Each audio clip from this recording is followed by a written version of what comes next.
दोस्तों नमस्कार, मैं हूं विजय कुमार। मैं हूं एक लेखक। आपको किताबों के हम बारे में बताते रहते हैं। जौहर है तो बहुत सारी किताबें रोज़ रोज़ बताने से कोई फ़ायदा नहीं। आप इनको ख़रीदिए, पढ़िए। तो दोस्तों आज हम चर्चा करेंगे जो जिब्रील फ़रिश्ता है, जो इस्लाम का फ़रिश्ता जिब्रील है। ये फ़रिश्ता है या शैतान है? क्योंकि जितनी भी आयतें ये लाया सारी की सारी शैतानी आयतें लाया। और मज़े की बात है, जो आयत जिसमें अल्लात, अल उज्जा और अलमन्नात नाम की 3 देवियों का प्रयोग है। ये 3 देवियाँ थीं, अरब की बहुत बड़ी देवियाँ थीं।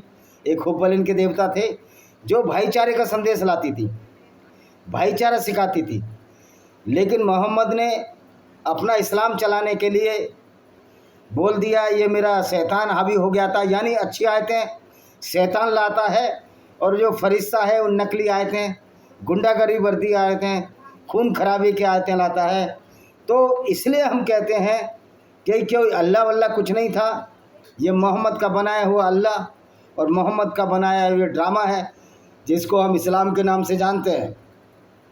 आज मुसलमान ये मानने को तैयार नहीं कि मोहम्मद एक अच्छा आदमी नहीं था, एक बुरा व्यक्ति था जिसने पूरी दुनिया में खून खराबा किया अपने फ़ायदे के लिए।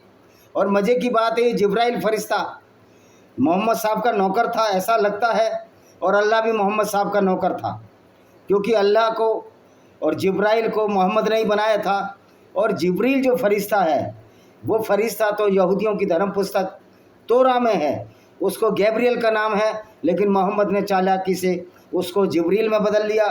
और ये वैसे भी कुरान का जो कंपाइलेशन हुआ वो मोहम्मद के मरने के बाद हुआ। यानी कि सारा का सारा ये फ्रॉड है। लोग कहते हैं मोहम्मद मरे नहीं हैं, पर्दे में चले गए हैं। भाई कौन से पर्दे में चले गए हैं?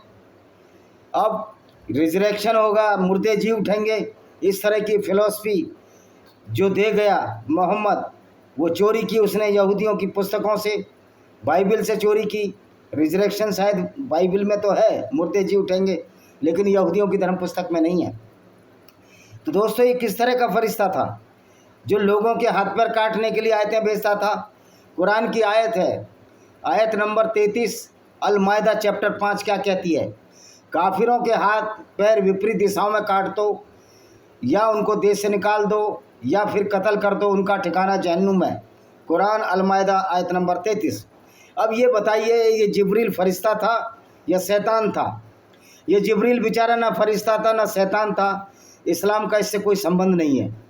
ये सारा खेल तुम्हारे प्यारे रसूल सल्लल्लाहु अलैहि वसल्लम का है, जो कुरान शरीफ नहीं, कुरान बदमाश में ऐसी ऐसी आयतें लाए जिससे गैर मुस्लिमों को कत्ल करने की बात कही गई है।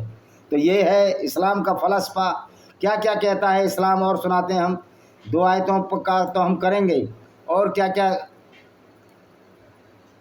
क्या क्या कुरान कहता है। देखिए मैं कुछ आयतें बताऊंगा, ये कुरान किस तरह है।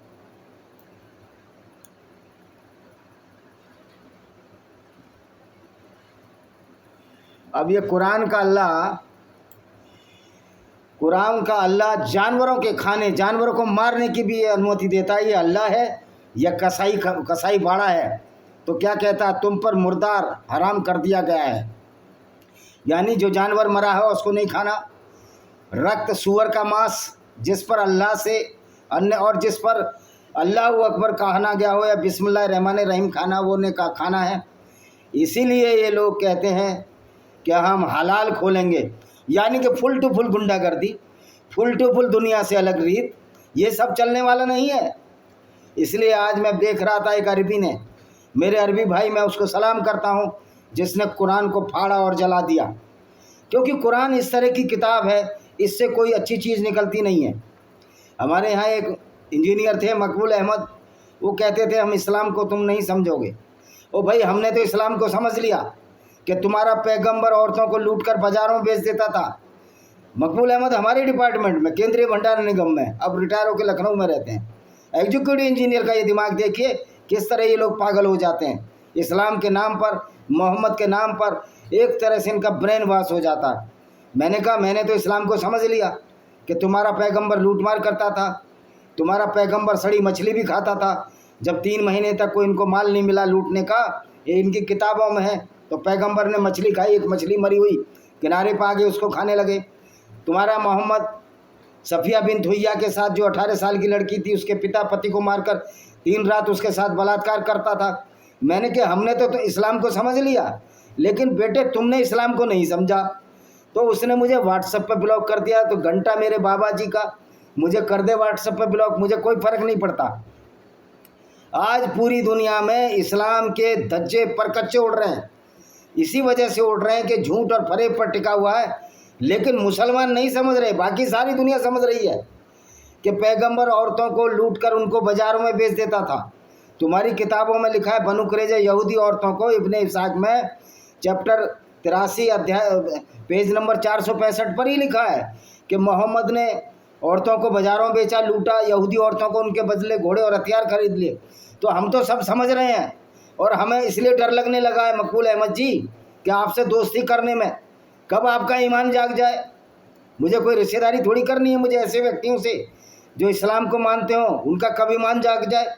क्योंकि जब वो व्यक्ति ये कह रहा है कि तुम नहीं समझोगे, इसका मतलब इस्लाम का जो खून है, रक्तपात है, वो उसके लिए माजूल है, यानी कि वो उसके लिए सही है। तो फिर हम क्यों दोस्ती करें भाई तुमसे। और ये कैसा अल्लाह देखो क्या कर रहा है, जो श्वास रोग आघात के कारण गिरकर दूसरों के सींग मारने से मरा हो, जिसे हिंसक पशु ने खा लिया हो, परंतु इनमें से जिमने तुम वध कर लो, जिसे थान पर वध किया हो, काटा हो। और काटना कैसे है, नसें काट रही हैं, तड़फा तड़फा कर मारना है उनको। जबकि वैसे तो पशु आहार ही गलत है, पशु को खाना ही गलत है, लेकिन तड़पा तड़पा कर मारना है, उसका खून निकालना है। क्योंकि अल्लाह जो है रक्त पिपासु है, खून अल्लाह को चला जाता, माँ से मुसलमान खा लेते हैं। अब ये कहते हैं वे आपसे प्रश्न करते हैं उनके लिए क्या हलाल वैध किया गया है। ओ भाई, हम तुमसे कोई प्रश्न नहीं करते, मूर्खों से कोई प्रश्न नहीं किया जाता। तुम्हारा तो ब्रेन वॉश हो चुका है, तुमसे हम क्या प्रश्न करेंगे।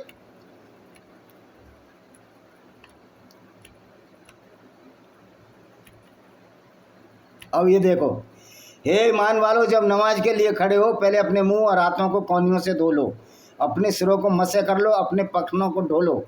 मतलब सारा कुछ बढ़िया काम करो, धो धाओ, लेकिन इंसानों को कत्ल करते रहो। ये है तुम्हारा अल्लाह। आज ये कौन सी आयत पढ़ा दूँ अब मैं, 5:33 पढ़ाता हूँ। पहले 5:32 पर आते हैं माला मायदा, उसकी बड़ी तारीफ़ किया करते हैं कि 5:32 में तो ये लिखा हुआ है कि एक भी इंसान का कत्ल पूरी दुनिया का कत्ल है। ओ भाई, इंसान तो तुम मानते ही नहीं ना गैर मुस्लिमों को, गैर मुस्लिमों को इंसान कहाँ मानते हो। मैं बात 5:32 भी पढ़ता हूँ, लोग कहेंगे 5:32 नहीं बताई, मैं बताता हूँ 5:32 भी बताता हूँ। अलमायदा की 5:32 भी निकाल रहा हूँ मैं, ये क्या कहती है।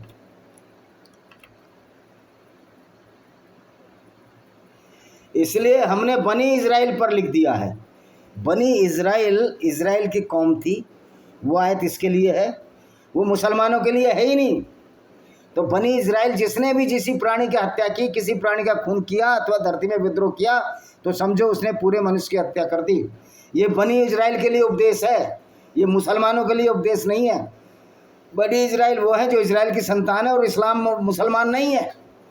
और जिसने जीवित रखा एक प्राणी को, वास्तव में उसने जीवित रखा, तो ये बनी इज़राइल के लिए आयत है, मुसलमानों के लिए आयत नहीं है। क्योंकि मुसलमान तो खून खराबे के शौकीन हैं, हत्या करने के शौकीन हैं। आज पूरी दुनिया में जो हत्याओं का दौर चल रहा है वो इस्लाम की वजह से चल रहा है। कुरान एक खूनी किताब है, कुरान एक ऐसी किताब है जो मानवता विरोधी किताब है। कुरान जलने पर इनको बड़ा दुख होता है।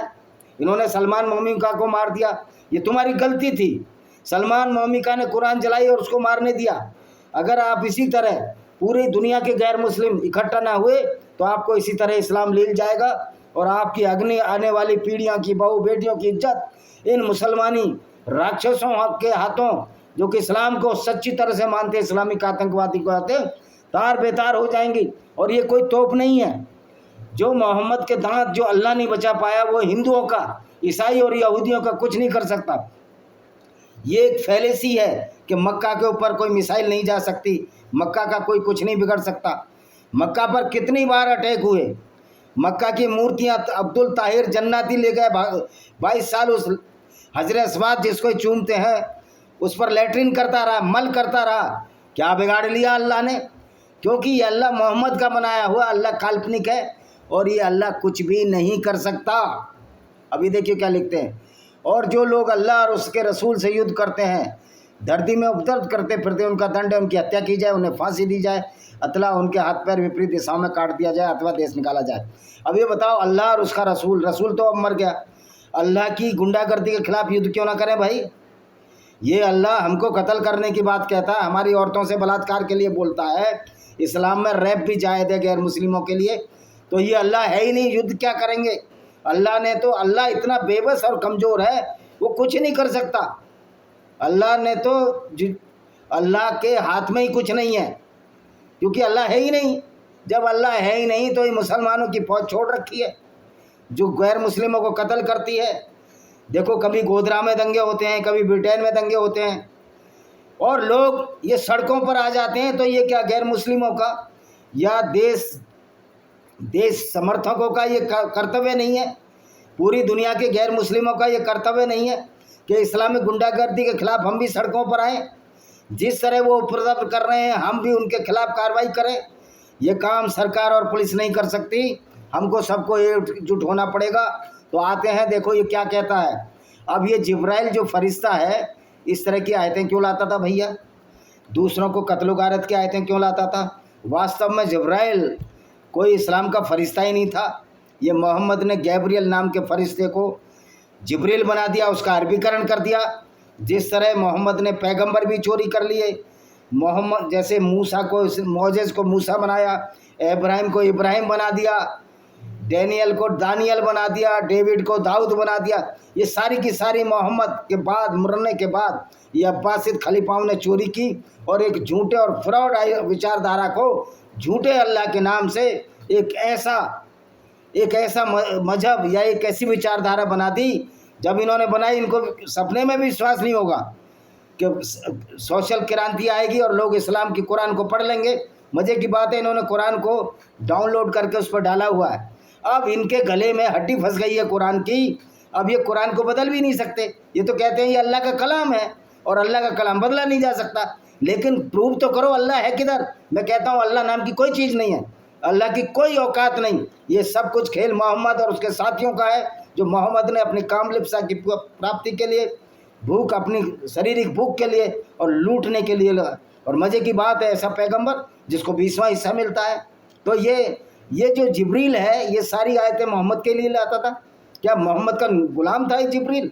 एक्चुअल में जिब्रील नाम का फरिश्ता यहूदियों से लिया गया था, ये कोई गुलाम नहीं था। ये सारा मोहम्मद का खेल है। मोहम्मद ही आयतें भेजता था, मोहम्मद ही आयतें लिखता था, मोहम्मद ही अल्लाह है, मोहम्मद ही जिब्रील है और मोहम्मद भी खुद मोहम्मद है। अब ये बताइए कि इस तरह की जो आयतें, जो शैतानी आयतें लाता था, जो कुरान में बड़ी पड़ी हैं, खून खराबे की, ऐसी आयतें लाने की ज़रूरत क्या थी? ये और सोचने और समझने की बात है। अब एक आयत और पढ़ लेते हैं, कुरान की चैप्टर 9 आयत नंबर 5, बड़ी फेमस आयत है, अल-तौबा। जब रमज़ान के पवित्र महीने बीत जाएँ तो मुशरिकों यानी गैर मुस्लिमों, जो मूर्ति पूजा करते हैं, जो बहुदेववादी हैं, को जहाँ पाओ कत्ल करो, उनकी घात में बैठो। अगर वो जजिया दे दें, यानी कि गुंडा टैक्स, रंगदारी देते हैं, जो इस्लाम में गुंडा टैक्स है, नमाज कायम कर लें, उनका मार्ग छोड़ दो। अल्लाह बड़ा दयालु है। अल्लाह कब दयालु है?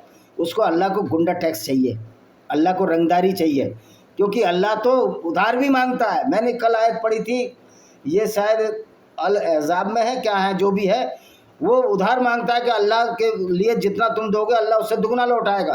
यानी अल्लाह को उधार भी चाहिए, क्योंकि अल्लाह तो बेचारा है ही नहीं, अल्लाह तो गुमसुम है। अल्लाह तो पत्थर की मूर्ति तो सामने दिख रही है, लेकिन अल्लाह दिखता ही नहीं, क्योंकि कोई अल्लाह ही नहीं था।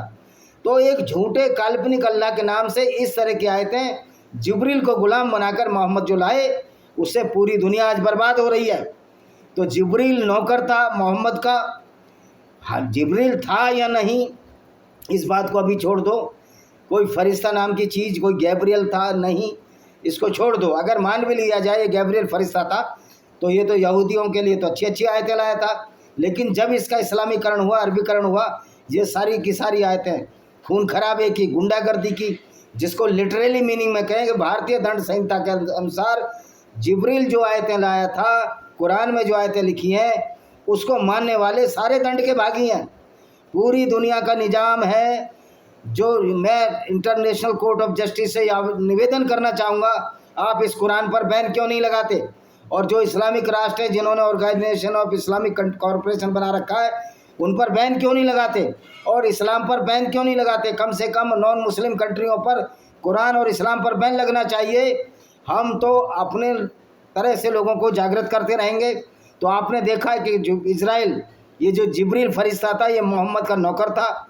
जब मोहम्मद ने अपनी दत्तक पुत्र की पत्नी जैनब को नंगा देखा, अर्धनग्न अवस्था में देखा, और उसके घर में चले गए बिना कुंडा खड़खड़ाए। जब तुमको पता है वो दत्तक पुत्र की पत्नी है, तो पहले कुंडा खड़खड़ाना था ससुर के नाते। लेकिन आप दूसरों को तो सलाह देते थे कि पहले कुंडा खटखड़ाओ या घंटी, जब कुंडा खड़खड़ाओ उसके बाद अंदर जाओ, और आप सीधे अंदर चले गए। यानी कि आपके लिए कुछ नहीं और अपने लिए एक आयत और निकाल ली कि मोहम्मद चाहे जिस लड़की के साथ संभोग कर सकता है, इंटरकोर्स कर सकता है, उस लड़की के साथ मुबाशरत कर सकता है। यानी तो इससे प्रतीत होता है ये जिब्राइल नाम का फरिश्ता मोहम्मद का नौकर था और ये मोहम्मद के दिमाग के ऊपर था, उपज था। तो आपने देखा ये मोहम्मद किस तरह का व्यक्ति था, किस तरह की आयतें ये जिब्रील फरिश्ते से मंगवाता था। गोया कि जिब्रील मोहम्मद का नौकर था। मोहम्मद जो चाहता था वैसे ही अल्लाह भी आयतें भेज देता था, वैसे ही जिब्रील भेज देता था। अब ये जिब्रील फरिश्ता है या शैतान है? ये सारी की सारी शैतानी आयतें भेज रहा था, जो कुरान में दूसरों को खून खराबे के लिए उकसाती हैं। तो इसको शैतानी आयतें कहा जाएगा। अब उसमें सलमान रश्दी ने कविता लिख दी, उसमें चाकू से हमला कर दिया। मैं मूर्खों तुमसे पूछना चाहता हूँ, क्या आप ऐसे पैगंबर को अपना आदर्श मानोगे जो काफिले लूटता हो, जो औरतों को लूटता हो, उनके साथ बलात्कार करता और करवाता हो, जो औरतों को बाजारों में भेज देता हो? ये आपके ऊपर हम छोड़ जाते हैं। अब हमारी ये किताब है लेमेंट ऑफ सिंजार, देखिए ये शाश्वत पब्लिकेशन बिलासपुर पर है, इसको आप खरीदें। फिर एक दूसरी किताब है ब्लैक डॉट्स ऑफ टेररिज्म, ये रुद्रा पब्लिकेशन बिलासपुर पर है, आप इसको अमेजॉन फ्लिपकार्ट पर भी खरीद सकते हैं। फिर तीसरी किताब है मेरी ये invaders and hidden facts by Vijay Kumar Pal, इसको भी आप खरीद सकते हैं। ये बहुत अच्छी किताब है, आप खरीदिए, और इसकी कॉपियाँ काफ़ी बिक चुकी हैं। फिर ये एक किताब है हमारी लॉस्ट पैराडाइज कश्मीर, कश्मीर को किस तरह इस्लाम ने बर्बाद किया, इसको भी आप खरीद सकते हैं। ये भी अच्छी किताब है। ये सारी अमेजॉन फ्लिपकार्ट पर उपलब्ध हैं। एक ये किताब है discriminated Hindus by Vijay Kumar Pal, इसको भी आप खरीद सकते हैं। और उसके बाद एक मेरी ये किताब है पैनोरमा ऑफ इंडियन डेमोक्रेसी, किस तरह हिंदुओं को आज तक सताया गया, इसको भी आप खरीद सकते हैं। और फिर एक ये किताब है विनेमस फैंक्स ऑफ कोबरा, इसको भी आप खरीद सकते हैं। ये भी रुद्रा पब्लिकेशन पर है, लेकिन अमेजॉन फ्लिपकार्ट पर ये आपको मिल जाएगी। इसके बाद ये मेरी किताब एक और है, ये है पैरानोइया ऑफ कल्ट्स, इसको भी खरीद सकते हैं। इसमें कुरान की सारी उन आयतों का हवाला दिया है जो कि जिब्राइल फरिश्ता मोहम्मद के फ़ायदे के लिए लाया था, क्योंकि जिब्राइल मोहम्मद साहब का नौकर था। ब्लेंडर ऑफ ब्लास्फेमी विजय कुमार पाल, ये भी एक किताब है। तो आपने देखा जो जिब्राइल फरिश्ता है ये कल्पना मात्र है, अल्लाह भी एक कल्पना मात्र है। और जिब्राइल जितनी भी आयतें लाया वो सारी की सारी खून रंजे की आयतें लाया, लोगों को कत्ल करने की आयतें लाया, लोगों को लूटने की आयतें लाया, लोगों को जहन्नुम, जो मुस्लिम नहीं है उनको नरक में भेजने की आयतें लाया। तो ऐसा प्रतीत होता है कि जो अच्छा फरिश्ता होता है वो अच्छे काम करता है, लेकिन यहाँ तो जिब्रील फरिश्ता एक विलेन का काम कर रहा है, एक खलनायक का काम कर रहा है। तो निश्चित तौर पर ये जिब्रील फरिश्ता नहीं है, ये शैतान है और ये कल्पना है मोहम्मद की। मोहम्मद ने एक अच्छे भले फरिश्ते को, जो गैब्रियल था यहूदियों का फरिश्ता, और यहाँ पर उसको जिब्रील बनाकर एक शैतानी फरिश्ता बना दिया जो खून खराबी की आयतें लाता था। देखिए संगत का असर इतना बुरा होता है, क्योंकि विवेकानंद ने भी कहा है कि जब एक हिंदू मुसलमान बनता है तो आपका दुगना शत्रु हो जाता है। क्योंकि इस्लाम की संगत में आने से जो अच्छा भला आदमी है, मकबूल अहमद जैसा आदमी जो इंजीनियर था हमारे विभाग में, वो भी वैसी और दरिंदी बहकी बातें करता है, उसका ब्रेन वॉश हो जाता है और वो कहता है हम इस्लाम को नहीं जानते। वो हमको भटकाने की कोशिश करता है। हम तो इस्लाम को जानते हैं, हम तो कुरान को जानते हैं। मैं मकबूल अहमद जैसे लोगों को चैलेंज देता हूं कि आप आइए कुरान पर बहस कीजिए, हम साबित कर लेंगे कि तुम्हारा जो इस्लाम का जो विचारधारा है बहुत ही खतरनाक है, दुनिया के लिए एक पनौती है, ये लानत है। ऐसे विचारधारा को मानने वालों पर लानत है जो अब बड़े शौक़ से कहते हैं मुकर्रम अकरम, जो पठान है, सही बात कहाँ हापुड़ हमारे घर के आसपास, गांव के आसपास रहने वाले, कहते हैं कि मोहम्मद की सुन्नत पर चलिए, तो मोहम्मद की सुन्नत पर चलने से क्या आप बलात्कारी बनोगे, लुटेरे बनोगे, कातिल बनोगे, खून खराबा करोगे, या औरतों को बाजारों में बेचोगे? आखिर आप कहना क्या चाहते हो? मेरी तो ये समझ से ही बाहर है। आपका इतना मति भ्रम क्यों है? आपका इनका ब्रेन वॉश क्यों है? और जिब्रील फरिश्ता, उस बेचारे फरिश्ते को बदनाम इस मोहम्मद ने किया। मोहम्मद के साथ जो भी जुड़ा वो बदनाम हो गया। मोहम्मद के साथ अल्लाह जुड़ा, अल्लाह बदनाम। मोहम्मद के साथ जिब्रील जुड़ा, जिब्रील बदनाम। मोहम्मद साहब के साथ मुसलमान जुड़ा, मुसलमान भी बदनाम हुआ। क्योंकि जब ऐसे फरिश्ते, ऐसे पैगंबर को आप मानोगे जो काफिले लूटता हो, तो लोगों के दिमाग में, गैर मुस्लिमों के मन में तो ये जाएगा कि ये उनको फेवर करते हैं, ये सुन्नत पर चलते हैं मोहम्मद की पर, तो इनसे दोस्ती क्यों रखी जाए? ये तो हमारे घर में आकर हमारी औरतों को, हमारी लड़कियों को ले जाएंगे। क्योंकि जिस तरह इस्लाम में मोहम्मद ने कबीलों पर अटैक कर करके लड़कियां लूटी, ले कहते हैं कि मोहम्मद के ऊपर अटैक हुए। मोहम्मद के ऊपर कोई अटैक नहीं हुआ। मोहम्मद ने भी जितने भी अटैक किए उनके घरों में जाकर किए। मोहम्मद पर अगर अटैक होता तो मक्का में मोहम्मद 10 साल रहे, 83 मुसलमान बने थे, वहीं मक्का वाले इनको कत्ल कर देते, मोहम्मद को मदीना जाने ही ना देते। तो ये बड़ा फ्रॉड फैलाया गया है मौलाना द्वारा मोहम्मद को अच्छा दिखाने के लिए। मैं मौलानाओं को, पूरी दुनिया के मौलानाओं को चैलेंज करता हूँ, सऊदी अरब के ग्रैंड मुफ्ती को चैलेंज करता हूँ कि मोहम्मद को अच्छा कैरेक्टर सिद्ध कर दे और जिब्रील फरिश्ते को फरिश्ता सिद्ध कर दे। जिस तरह की आयतें लाया है, ये फरिश्ता नहीं, ये शैतान का रूप है।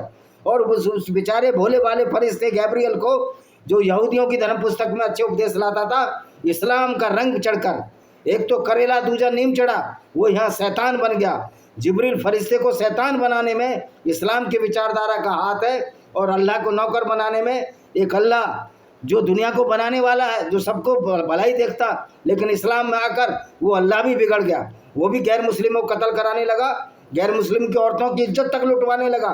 तो ये है इनका अल्लाह, और ये है जिब्रील फरिश्ता, ये शैतान फरिश्ता जो कि शैतानी आयतें लाया। तो बताइए, जो किताब हमको कत्ल करने के लिए कहे, तो क्या उसको हम शैतानी किताब नहीं कहेंगे? क्या ऐसी किताब की हम इज्जत करेंगे? क्या ऐसे अल्लाह की हम इज्जत करेंगे? क्या ऐसे जिब्रील, याद भी एक काल्पनिक पात्र है, लेकिन हम तो इनकी इज्जत नहीं कर सकते।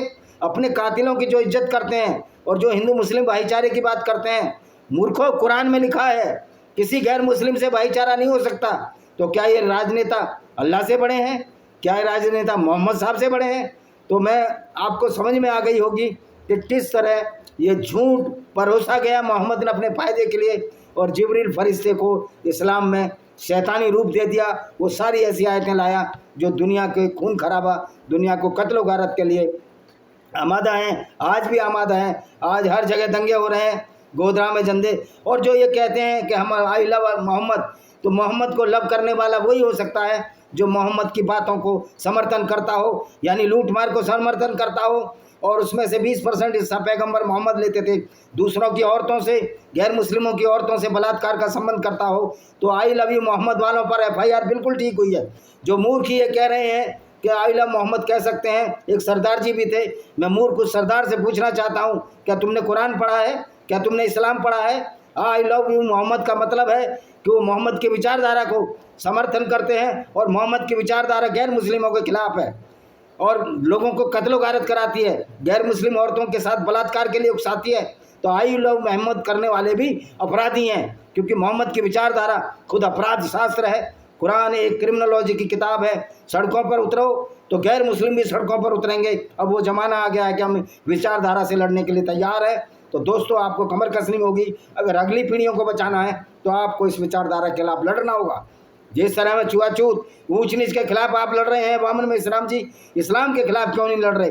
इसका मतलब है आप भी कोई सच्ची लड़ाई नहीं लड़ रहे, क्योंकि दलित भी कुरान की नज़रों में गंदे हैं, नजस हैं, पोटी जितने गंदे हैं, उनके साथ, औरतों के साथ भी वही किया जा सकता है जो और हिंदुओं, यहूदी या किसी गैर मुस्लिम के साथ किया जा सकता है।